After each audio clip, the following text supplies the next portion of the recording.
committee meetings, and so I guess I'm gonna introduce myself because I don't know everybody at the table, but I'm Carolina Robert Santana.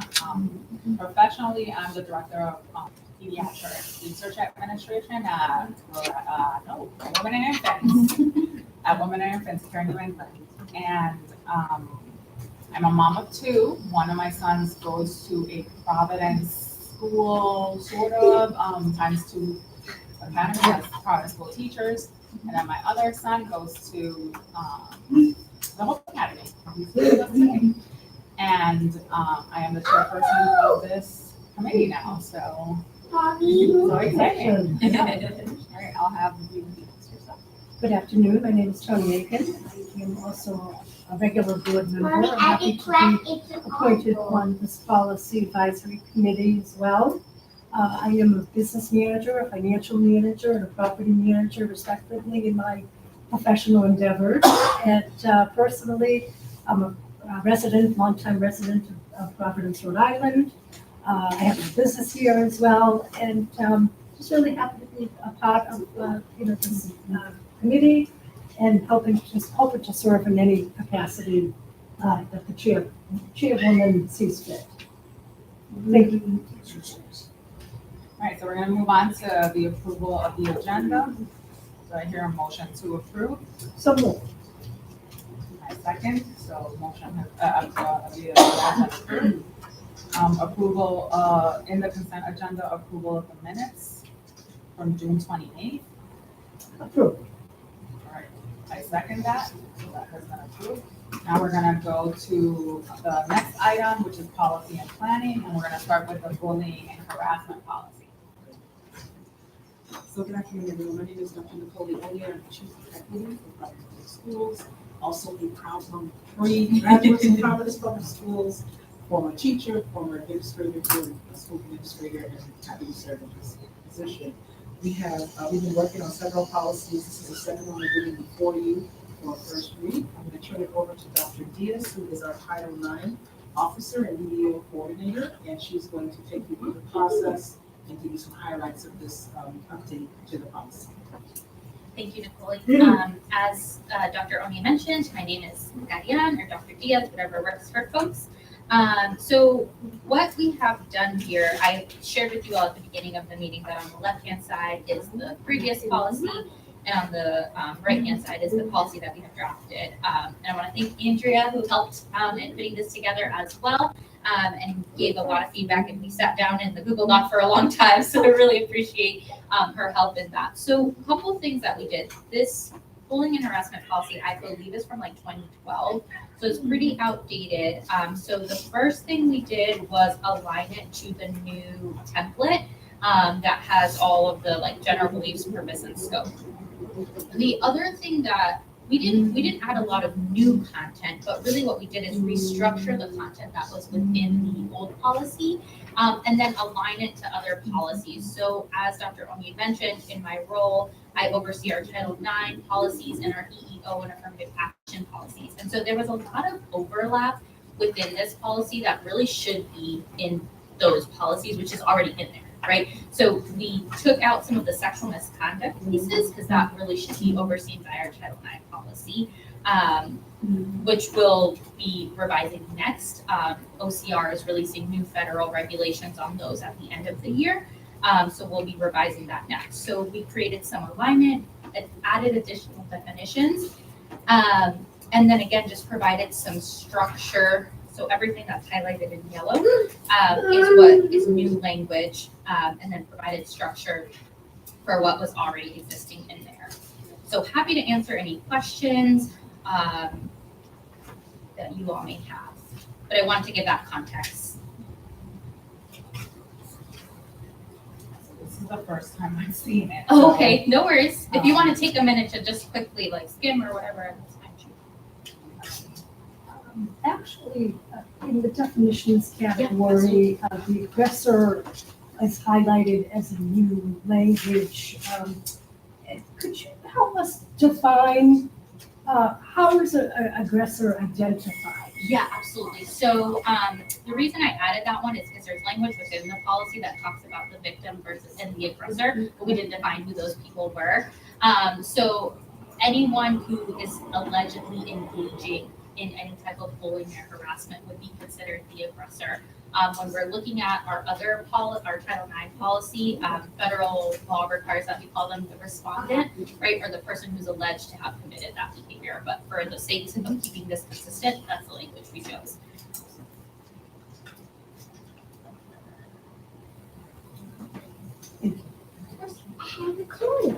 I do have one thing that I want to make sure as chairperson of this committee. One of the things that I'm currently doing is also reviewing our existing policies for how we review policies and review regulations, right? Yeah, that's wonderful. And one of the things that I, unfortunately, our personal policy is to a vendor from 2008. But one of the things that we're trying to figure out, and we have communication out to other people, is what's a policy, what's a regulation, what's the requirement on when policies need to be implemented, and or how are they implemented, and what's the requirement on how regulations are developed and when.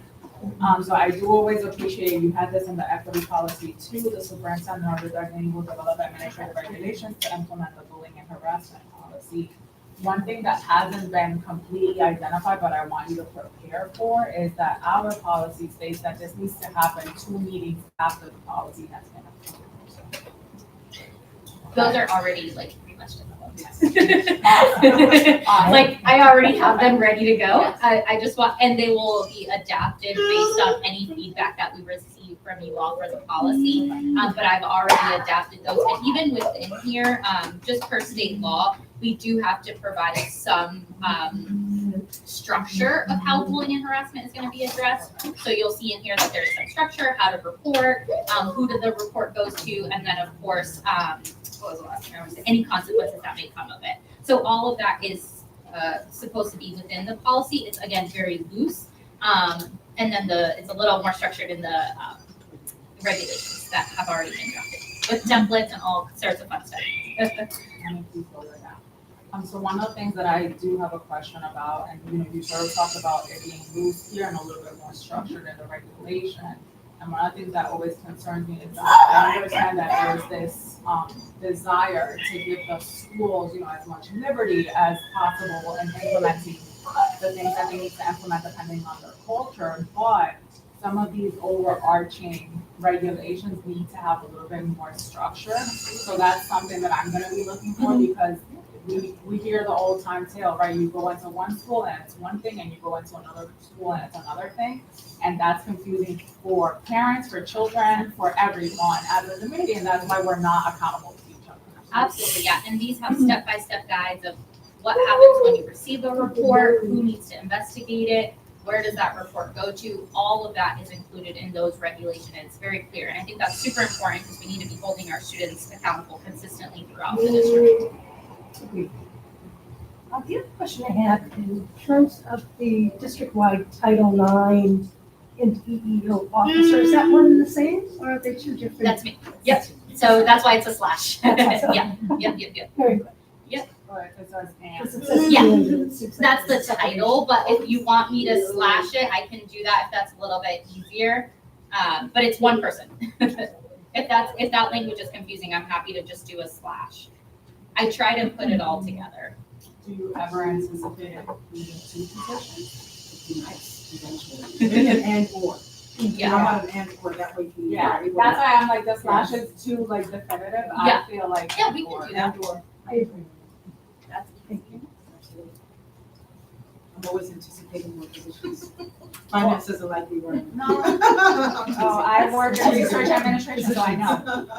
No, yeah, but I, because we want to make sure, policies are more relaxed than regulations, but it's important to make sure that we don't, then somebody's gonna say, hey, you said one person here. You want to tie yourself to that. All right, do you have anything else?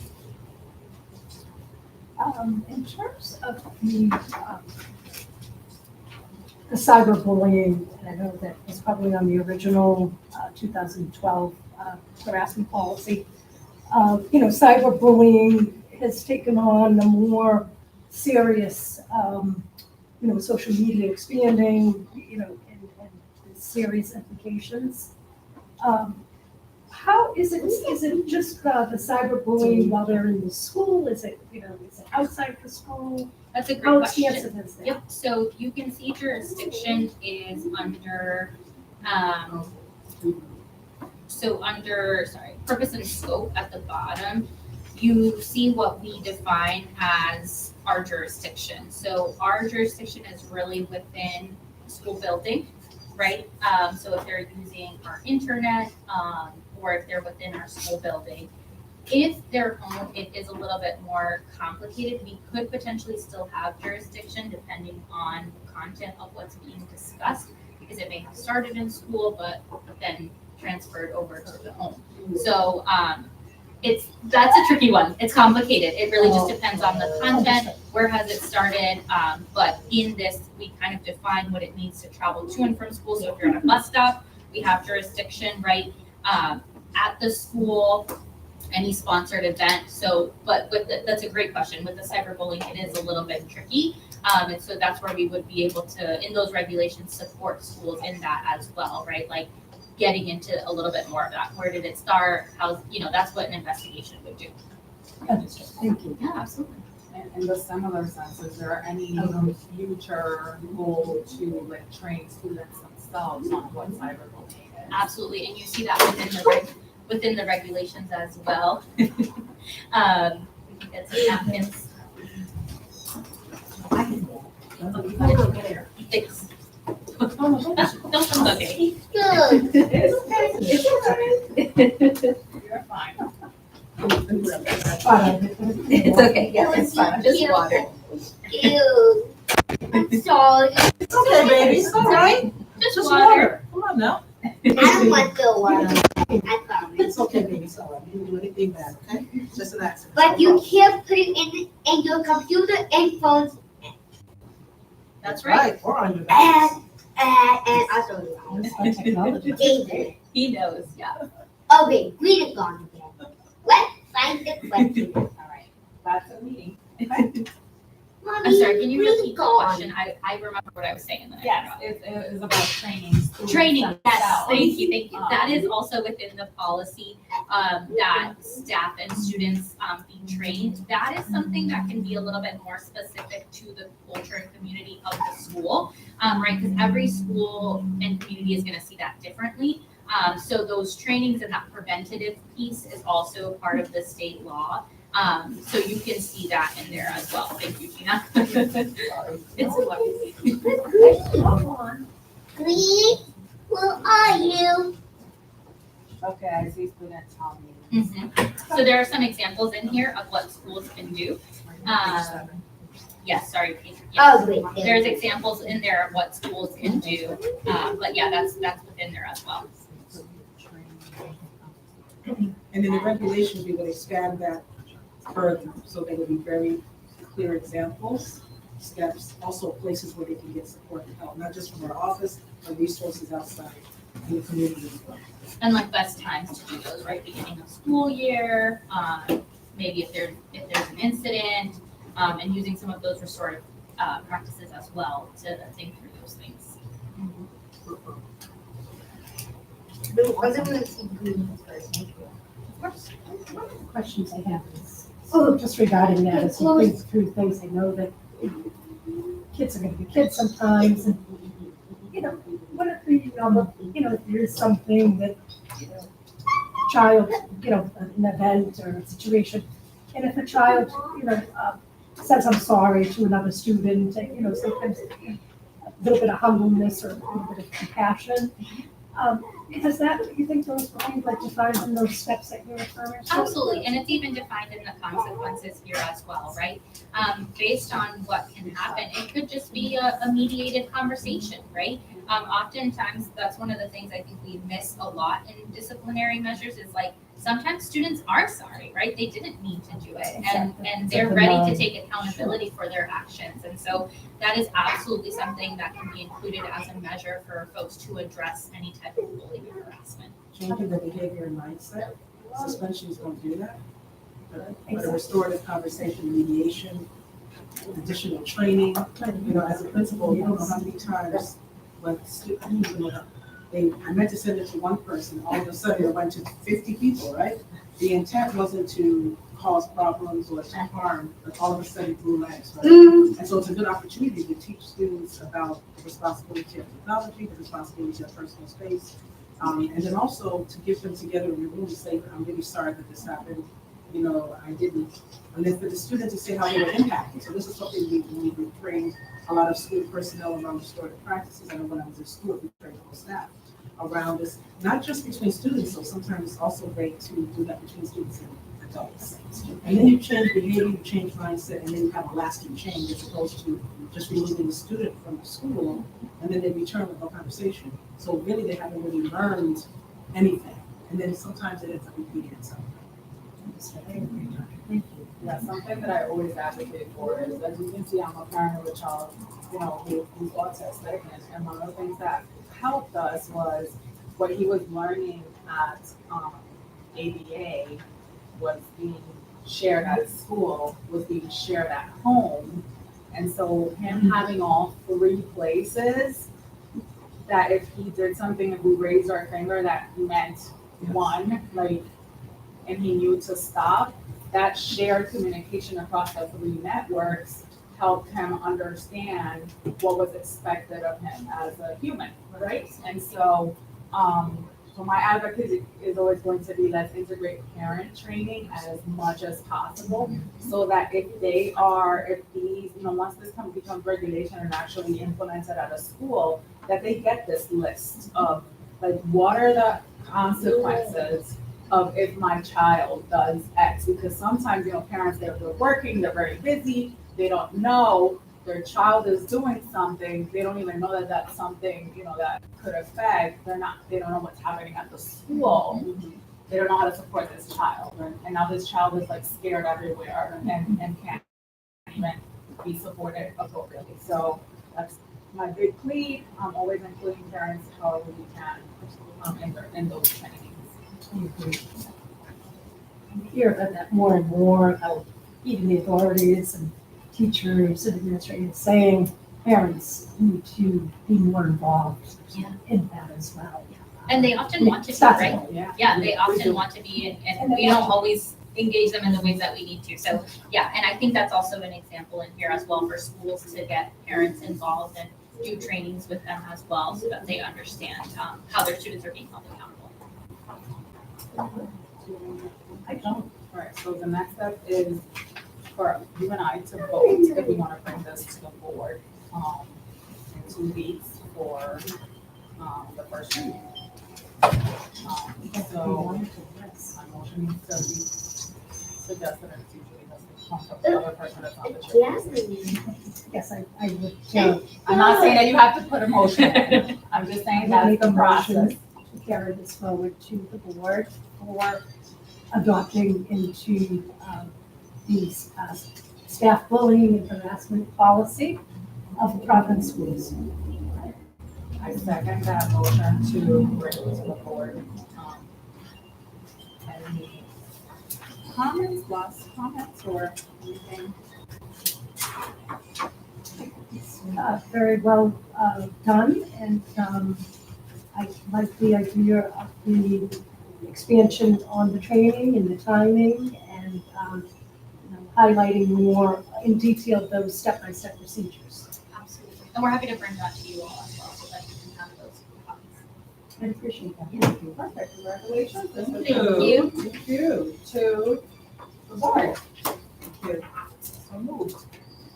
All right, our second agenda 4.2 is the grading policy, the equitable grading policy. And we have the team here to present it.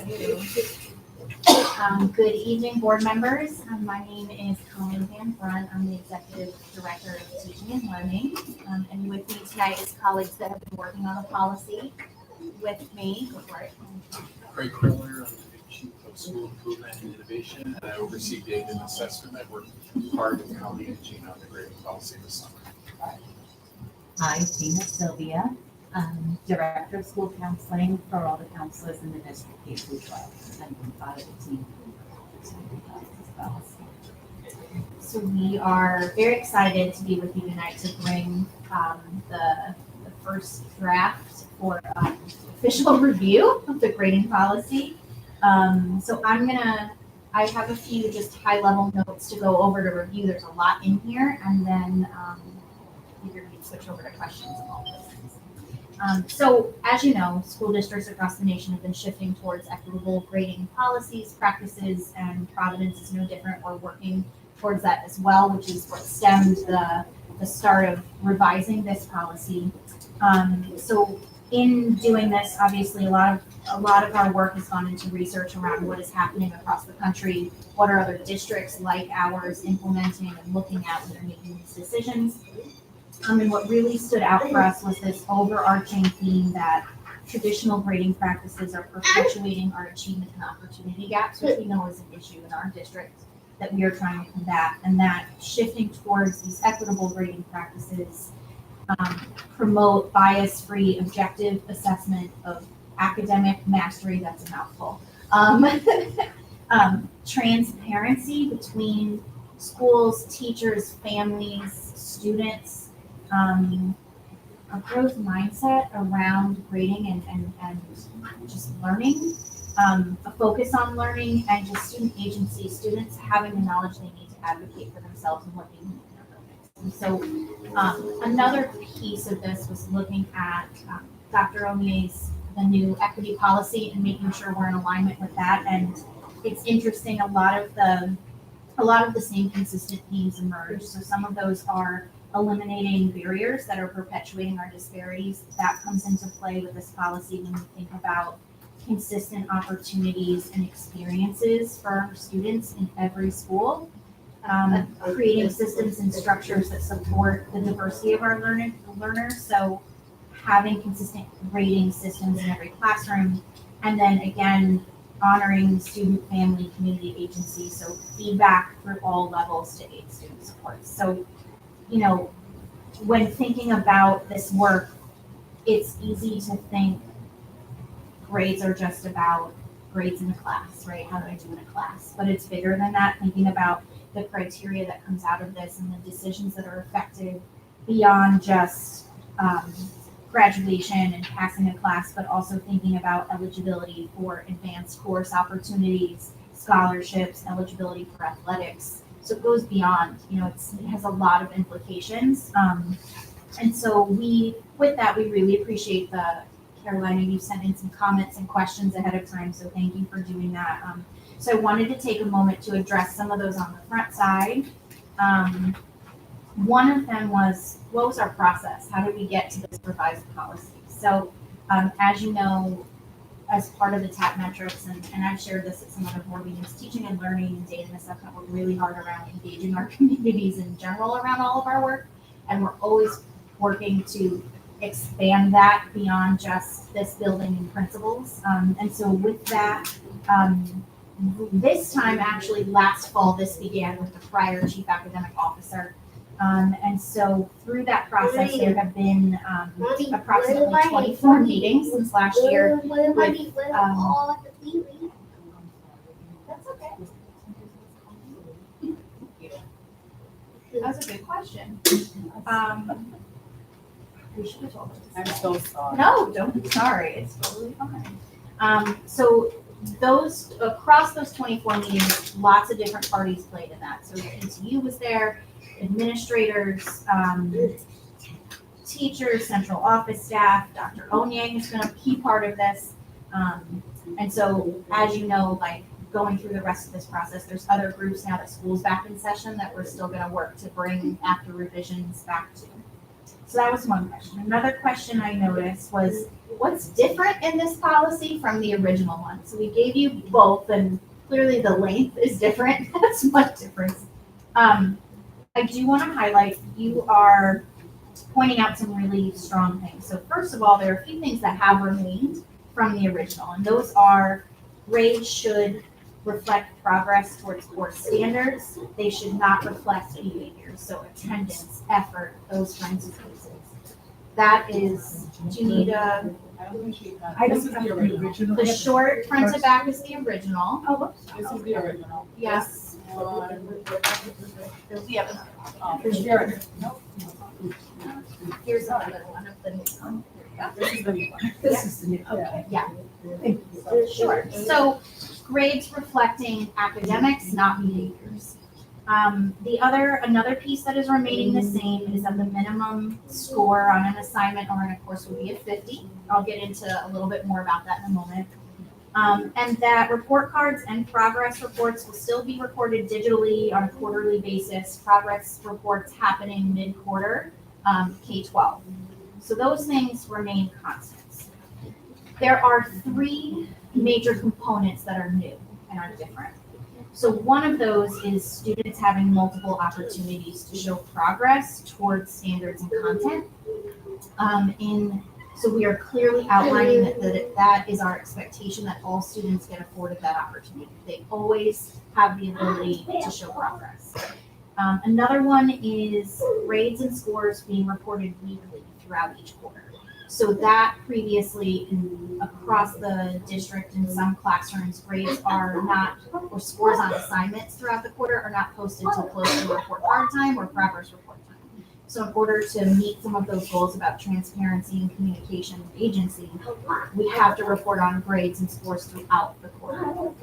And That way parents always know how their child is doing. They don't get a flurry of grades, at the end of the marking period. You want them entered weekly, so parents always have an accurate report. Yeah. that Yeah, they and can access. also have students to be able to monitor their own progress. Yeah, it's a great idea. Functionality wise. So we actually have the ability to do that. We launched this year a digital grade called Canvas. So it's totally parents and students will have access to that. And then the third big difference is that assessments and assignments will have clear criteria, rubrics, and purpose. So what plays into that are things like consistent weighting on categories. So for example, how much does one teacher weight final exams versus homework when they calculate a grade? Is late work accepted or not accepted? So all of those pieces will be expected and detailed in the regulations, which is kind of the next piece I was going to talk about. And you mentioned earlier, a lot of these three overarching pieces in this policy have to be outlined in the regulations in terms of that implementation on the ground details. So all of those things will live in there, and we'll be building those with feedback from schools, principals, all of that. So we'll obviously bring those back to you. If you want to get an idea of what those regulations like, there's a guidelines portion of this policy that has 11 guidelines, and you can see where we're going to put the final tweaks on those 11 things. Now that the schools are back in session, we have access to everybody, teachers, parents, union, administrators, students. The other question that you submitted was around the scale, the 50 to 100 scale. So I put together just a graphic to talk through. So if you look at the chart on the left, when you look at the difference between a traditional grading scale and this new scale, the levels are not distributed equally across the levels. So on the far left, you can see like each range in A to a D is about 10 to 11 points that fall in that category. And the F is like this big black hole of 60 points. On the right, it's leveled. So each grade in the scale is distributed equally. So, but what does that mean when we talk about how that impacts the student? So if you look at the charts on the right, the top chart, student A, scenario 1. So in that example, let's say this is an English class and this is the numbers or the average score at the end of each quarter. So as you look across those quarters, you can see like quarter three, potentially the student had a traumatic event, or in a case where a teacher doesn't accept late work and the student was absent that day.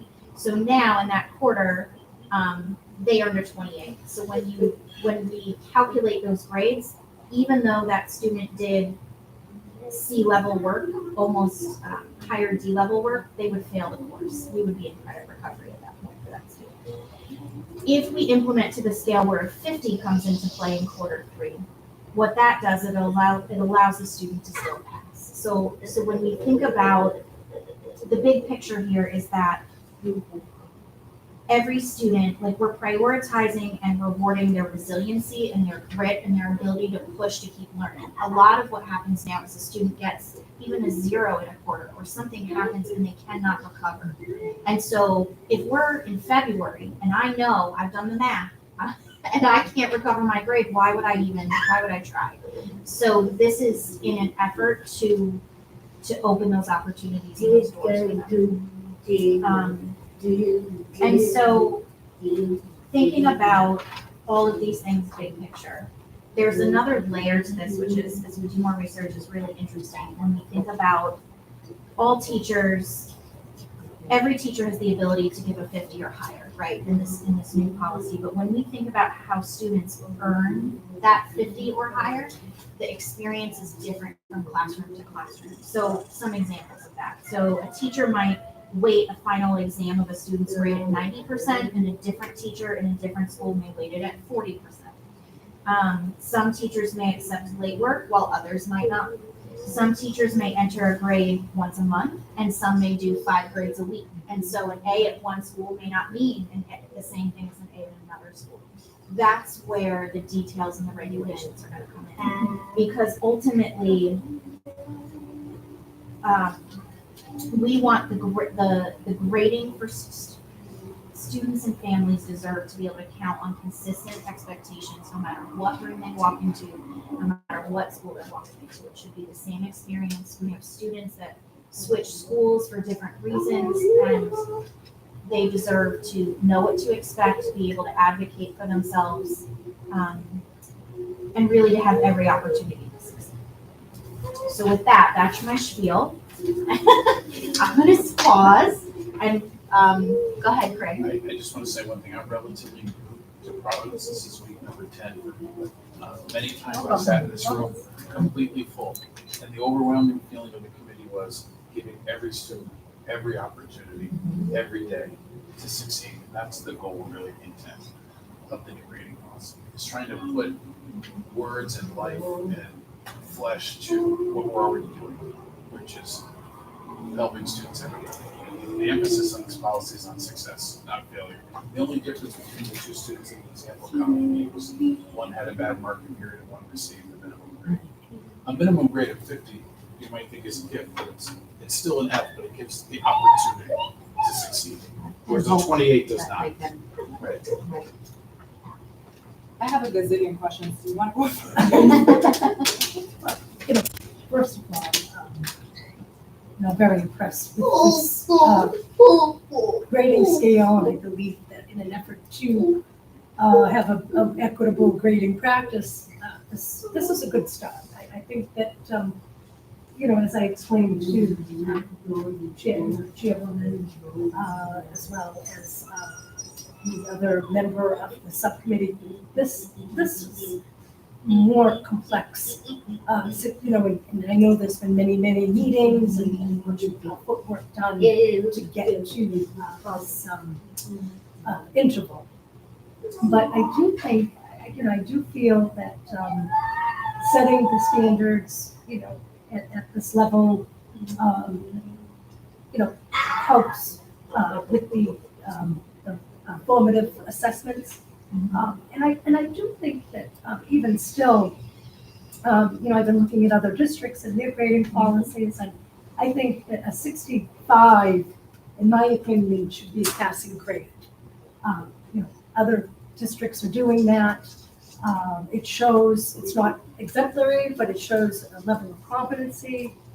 And I think that would further complement, a growth mindset, and show, like I say, that grit and that level of from the student, a level of success. But I think this is great, great initiative, and it's very complex. So I will let the chairwoman. Yeah, my first question is in relation to purpose and scope.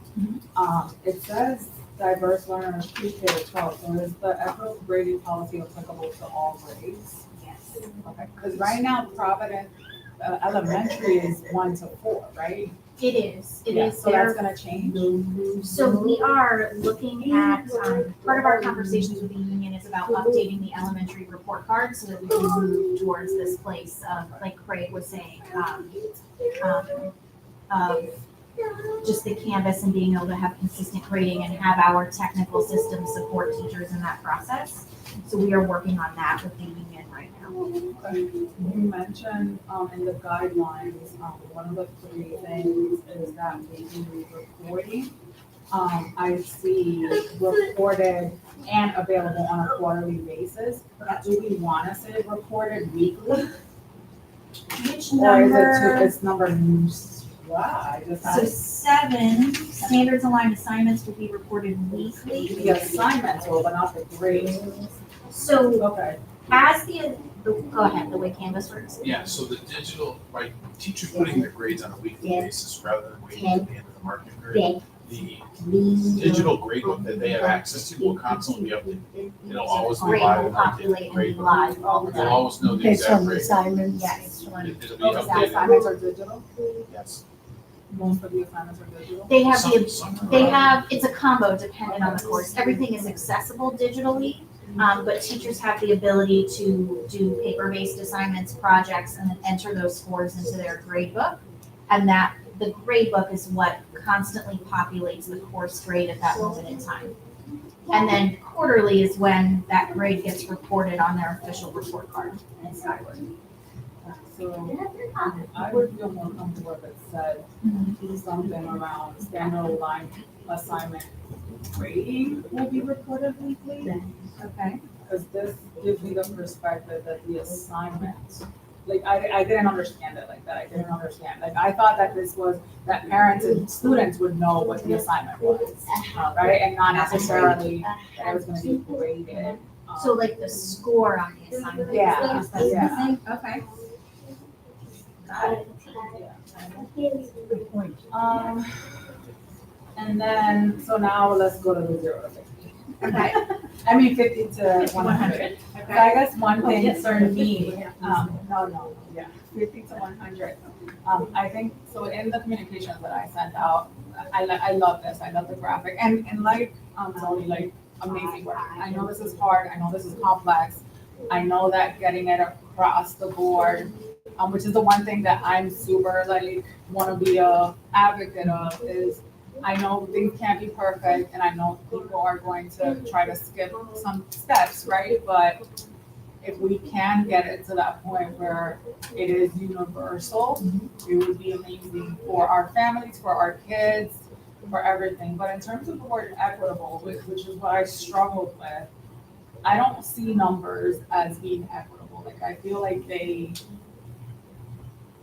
I really like the 1 to 4, or like proficient versus not proficient. Like right now, so I teach at NCPHS University, and my students, when I do a rubric for them, right, all my students have rubric for every single assignment, 14 weeks, 2 assignments a week, 28 rubrics. And, when I grade, I say, proficient is a or exceeding expectation, right? So is a person who complied with every single requirement and went above and beyond. And then, somebody who is at that early learning stage, or, like we have in elementary, which I love for my child, like, I can accept that Mark's not approaching expectation. Because I know that he doesn't say, like, this is a miracle right here. Right now, he would be dancing circles around us, right?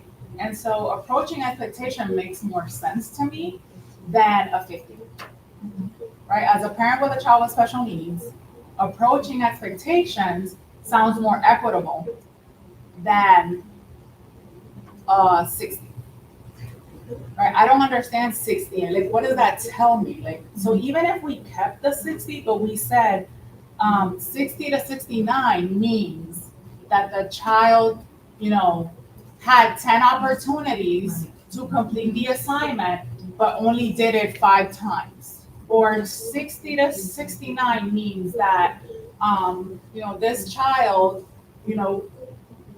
fell asleep 10 out of the 10 times. I don't know, like, tell us, what does it mean? Because the only way we can help support our children is by defining that for them. right? So I have another child who is sort of, he's dyslexic and he has some things. He used to be in Providence, at Reservoir, and he's struggling. And one teacher said to him, "You know what? You're smart on the inside," and he loved that. That was the change. That changed everything for him. But let me tell you something, that he was not doing well. He was never approaching. He was always twos. I was like, tutoring, doing this, doing that. I was like, what's going on? And when I complained, I said, we're putting the resources in. What's happening? He went up 60 points in one assessment. Just by knowing. 60 Sometimes it's hard points. to matter.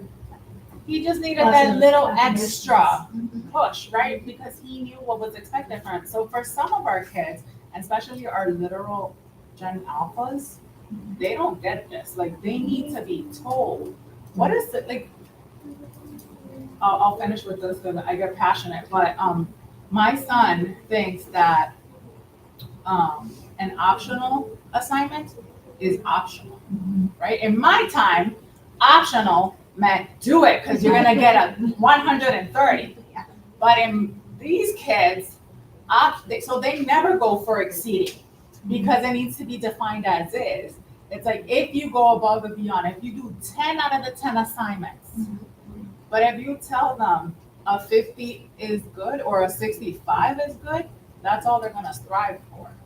So I like the equitable of even if we keep the numbers, but we add language to it. Yeah, I'm So- thinking about Sorry about comments, it. right? Teacher comments, like, right now they have the option to include comments of the reason why the grade is what it is. Yeah. So I'm not sure, how we want to go about But that, that's like a still too required. subjective. That's still too subjective. Like if it's posted weekly and clearly defined, right? We have Common Core standards, we have whatever standards Providence has.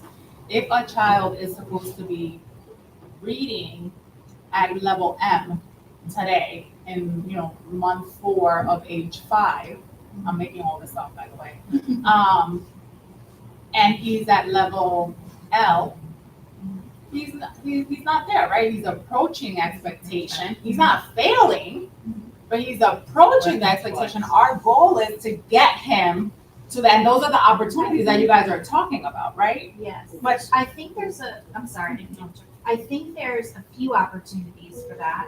One, we've just rolled out Canvas, but as teachers enter assignments in the grade book, or the systems automatically roll the scores from assignments into the grade book, there's opportunities to provide feedback to students, and families can see all of that for every single assignment, which might be overkill at that point. But there are, so like, for example, in our upper elementary grades where they're doing, like you said, independent reading levels, they'll be putting those in the grade book. And so they're able to put that comment, like, the student should be at this level right now. They're here, which means they are close to whatever grade level expectation is at that point in time, because it's, it's different at every grade level. But that's one place where that more clear feedback, I think, will be beneficial to families, as long as you have to still go through rounds of training for families. So that's going to be a little bit when we get to that. I think more clear guidance in the regulations about the comment sections on the report cards helps. And I also think your comment earlier about the elementary report cards, where we're working to adjust how the scales happen on those report cards. What's currently on there is that language you mentioned, the meeting, approaching, exceeding. So it's still possible for that language to remain there, specifically on the elementary report cards. I think we have to go back and look at secondary report cards more to determine how to make that happen. yeah, so I sent some examples in the email that I sent to of what it looks like all the way up to 100. Or like super exceeding, I'm making, Yeah. But one of the things when we think about equity, this is the thing. So he's in 5th grade, and my other son's in 8th grade. So 9 years of training, because my other son has an IEP and a 504, and he has an IEP, and therefore I am at meetings all the time with the school. not all parents get that opportunity. In fact, some parents never talk to their child's teacher, right? So how is that equitable? That I get to have all this knowledge about how my child is being graded, what does it mean? Like, he's in alternative assessments right now. He scored at grade level with his alternative assessment, right? And so how do we make sure that all parents get the opportunity? And some might not be interested. That's fine, that's on them. But as a district, how do we make sure that we make that available, that we are proactive in ensuring? Because let me tell you, when you switch those report cards to 50 to 100 and you have a second grader with a 50, Yeah. it's not the same thing as the two of approaching or not even putting an effort in, right? It hurts more Yes. to get that 50. Yeah, I think that point alone is why we have to work really closely with our teacher committees on what that is gonna end up looking like, to make sure that that piece is embedded. So we actually addressed conferences and guidelines under 11. I want to say I appreciate your comments, not just as a board member, but as a parent. And when you think about grading policies and report cards, parents are your biggest stakeholders. So that's a group we want to involve, not just in the regulations, but in possibly reviewing the elementary report card so that it does say exceeds the standards, meets the standards, approaching the standards, not meeting standards, which is exactly the way the children are sifted and sorted by RIDE on the right hand side. Correct. This is exactly how it's. Correct. We That's how. certainly will have the ability to mirror that with Canvas, our new digital gradings. And I remember a couple of years, not a couple, maybe like 10 years ago, we had this whole red, yellow, green thing here in Providence. And that was a little bit more transparent for parents too, right? Because they knew, oh, if your child's, in intervention, if they're yellow, that means they're needing more assistance. And that's the whole thing why the, autism became a spectrum. And it was, instead of saying, you're this type of autist, like you're level 1, which needs less support, level 2, more support, level 3, extensive support. And I just think we're moving towards that direction where like clear-cut numbers mean nothing to people now, or maybe mean a lot in the sense of like, what do you mean I'm a 70? Right? Like, what does that mean that I'm a 70? But if you say you're approaching expectation, well, okay, I need to try a little harder. Maybe I need to complete 7 out of 10 assignments next time so that I can get to that level where I'm meeting expectations, right? And we put a lot of the work on our kids and our parents to say, hey, let's move to that level where we're actually meeting those expectations. That's all I'm asking. Two things that I saw, but now I can't see anymore. I don't know where my notes are, but one was related to the rubrics. I got a little bit nervous because it felt too like not liberal, but like I wasn't sure if it was gonna be like if it was just like a suggestion or if it was that they're gonna be like clearly outlined in Canvas. So under guidelines number 8 Uh-huh. mentions rubrics, maybe that's the one. Guideline 8, assessment and assignments will have clear criteria, rubrics, and purpose. Specifically articulated as okay, I got nervous because that as required by the basic education program regulation, because I went and read that and I didn't find anything related to rubrics. So I was like, there's no real guideline here regarding how rubrics are supposed to be. So We want students to know how they're going to be graded, and you described it best in your own class. As you know, your students have 28 rubrics. They know exactly how they're graded. So we're moving in that direction. yeah. We want teachers to be as clear as possible, so students know how they're graded. And then the other thing, which is another thing that always makes me a little bit nervous, just because of my experience at the different, like my kids have been in 4 Providence schools and they've all been different, right? So it's sort of like that liberty of giving principals the decision on how they're going to interpret these policies. Yeah. But I'm hoping that with Canvas being standard, right, hopefully. It That will means- eliminate that, and again, like back to those examples about, like a big thing in secondary are those weighting categories. And so working with schools to get that consistent across the schools will play a big part in that too. And other things like, there's a shift about the effectiveness of homework, how much do we include that as part of the grade, how is that equitable? All of those more specific things to make sure that experience. Because some households don't have that support. Right. My child he does homework on the weekend, so but it's written in his IEP that Saturday and Sunday are the days that he's gonna do homework, and instead of turning them in on Friday, he's gonna turn them in on Monday. Right. Not all kids have that, Okay. and so that's inequity Yeah. right there. At our secondary schools, some of our kids work, they have siblings they care for, they can't do it. In situations, sure. There should be in situations, definitely. Sorry, I took over that. Do No. you have any? That's great feedback, Chris. Yes. Yes. A question I had is the implementation strategies. The original has 9 steps, ending with a multi-tiered system of supports being established. But I don't see that on the first draft here. Why is that being eliminated? MTS, multi-tiered? So at this point in time, the MTSS policy actually it just passed. So the MTSS, the It's a new policy of MTSS its policy own. just passed. Right. Yeah, so that's why the original one said established. This grade is talking about, grading towards, most of the grades will have to do with the tier 1 instruction as part of the MTSS policy. Of course, teachers, depending on the grade level or the course the student is enrolled in, can look at the data from tier 2 and 3 interventions.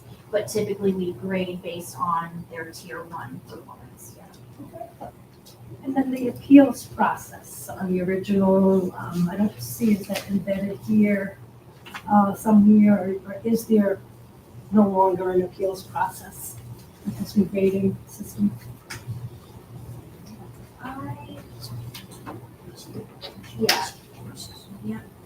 So there's a kind of like a sister policy, it's our graduation policy that has an appeals process broken down in it there. We can reference that in the cross-reference. So how is that applicable to the smaller ones, the graduation policy? I'm sorry, can you ask me that one more time? How is the graduation policy applicable to like kindergartners, for example? It's not, because it's focused on like high school graduation mainly, credit acquisition, those types of Please, pieces. please, please, So will there be appeal for, please. like, can parents come and say, hey, I'll give you an example of something that happened to me.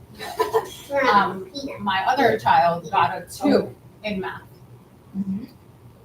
So they have like the different requirements and it was like, does geometric triangles or something. Again, I'm making stuff up, but the grade was a 2. The grade was a 2. And, I contacted the teacher. I was like, how can we do better? Like, what's going on? And the teacher said, well, I gave him a 2 because I didn't finish the topic. So technically, he can't meet expectations. He's approaching because I haven't taught we haven't finished the unit. And I'm like, but how is like that fair? Like, why is he being graded on something that hasn't been completed? So what's my appeal? So like, I understand your perspective as a teacher, but like, how is that now the child is sort of like, I got it too, and does that math that you talked about, right? Yeah. I have no opportunity. Yeah, we can absolutely build that in. I'm looking for the language in the original, but I'm not. Where's the language? Review and reporting. Oh, here. It's just below it, under review and reporting. Yeah, we can add that in. And then, I don't know, or if you want to, in terms of the review of this policy, in the old one, it said it was gonna happen annually.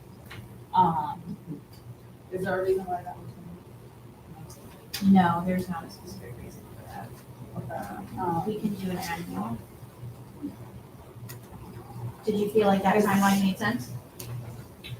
You asked that question earlier with the other policy. I was listening carefully. You said, well, how often should you review a policy? It's about 3 to 5 years. We could do it annually, if that's your preference, but 2016 is 2023 is a bit too long. No, Going just on say 8 years. The language the is language here. says annually, which makes one thing, that would be adopted with the new grading scales. I think, yes, I agree, that should be, higher intervals, 3 to 5 years is typical. Yeah, I think I just want it to be consistent with other policies that Yes. state how often Correct. it's going to be updated. And so I think 3 years is prudent, 3? Okay. yeah. I- Well, what's interesting, yeah, when you were talking about your policy on policies, I wonder if that'll be done before we Oh my before goodness. we finish I don't this. know. And then we can, I'm only here till January, so. All right, so I think this needs a little bit of review. okay, Yeah. I would like to see it again, at the next policy meeting with adding especially the things that we just mentioned, appeals, when it's gonna be reviewed and, what else do we talk about? More, the it was the appeal, grading the appeal process, comments. the 3-year review, and the, 65 being the district rating. yeah, and the naming of the scales. I was gonna suggest I said should come to a vote, Madam Chairman, and it is a living document until it's approved by the second time, so if we could get approval to go into the first read, we can continue to work on it. We can also come back to policy committee for a discussion relative to grading policy or an update. And that way we can get this mission critical piece across the finish line. I think I agree with that. All right, so motion to approve as a living document. Well, I can't make a motion. You have. Sorry. Motion made to approve as a living document the shifts to the grading scale and with the amendments suggested in this meeting. And to bring it to. You got all that? I have got left off on shift to grading scale. The appeals process, The appeals the process. passing grade, All right, this and a motion together. 3-year review. I've got 4 items.